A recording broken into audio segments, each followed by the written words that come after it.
এক কেজি লিচু কত টাকা আর সিলেটে কেনই বা লিচু কেজি হিসেবে বিক্রি হচ্ছে, যা অতীতে আমরা কখনো দেখিনি।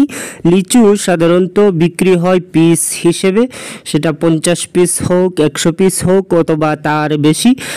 অতীতের বাজারগুলোতে আমরা সেরকমই দেখে এসেছি। এখনও কিছু কিছু জায়গায় পিস হিসেবে বিক্রি করা হয়, কেজি হিসাবে বিক্রিটা চিন্তাও করা হয় না। কিন্তু সিলেটে এই বছর আমরা ব্যতিক্রমী একটি উদ্যোগ দেখতে পাচ্ছি যে যারা বিক্রি করছেন তারা কেজি হিসেবে বিক্রি করছেন।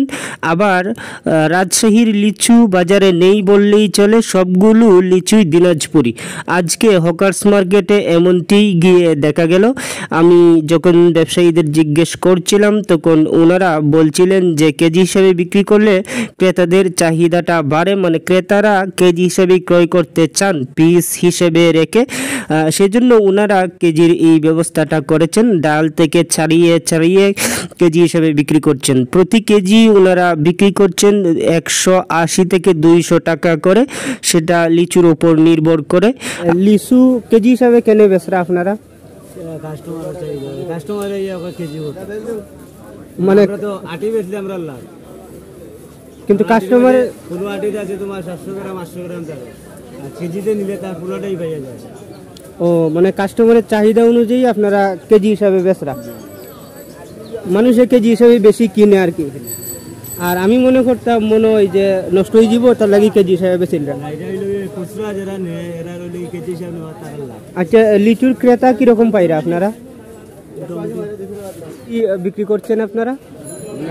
আপনার 200 টাকা আটি, আর এক আটিতে 50 পিস, এক আটিতে 50 পিস। আর কেজি হিসাবে বিক্রি করলে কত টাকা কেজি? 200 টাকা। আর কেজি হিসাবে বিক্রি করলে মনে হয় 60 পিস হয় নাকি, 60-70 পিস হয়। ওকে, ধন্যবাদ। আর সবচেয়ে বড় তথ্য এটি যে রাজশাহীর লিচু এই মুহূর্তে সিলেট শহরে তেমন দেখা যাচ্ছে না, শুধুমাত্র দিনাজপুরি লিচুই দেখা যাচ্ছে।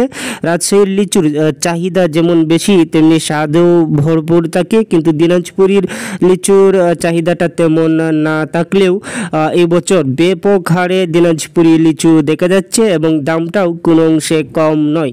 1 কেজি লিচুতে মূলত 60 পিস 65 পিস এরকম ধরে। আবার এটা 1 কেজি লিচুতে আপনি 200 টাকা দিয়ে এরকম পাবেন। আবার সরাসরি যখন হাঁটি হিসেবে ক্রয় করবেন তখন এক হাঁটিতে 50 পিস পাবেন একই দামে। এই জন্যই ক্রেতারা কেজি হিসেবে ক্রয় করতে চান, আর ক্রেতাদের কথা মাথায় রেখেই ওনারা কেজি হিসেবে বিক্রি করছেন। ভিউয়ার্স, যারা আমার ভিডিওগুলো দেখেন তাদেরকে বলবো চ্যানেলটা সাবস্ক্রাইব করে পাশে থাকবেন। আজকের এই ভিডিওটি আমি সংগ্রহ করেছি সিলেটের লালদিঘির পাড় নতুন হকার্স মার্কেট থেকে। ভিডিওটি এই পর্যন্তই থাক, ভালো থাকুন।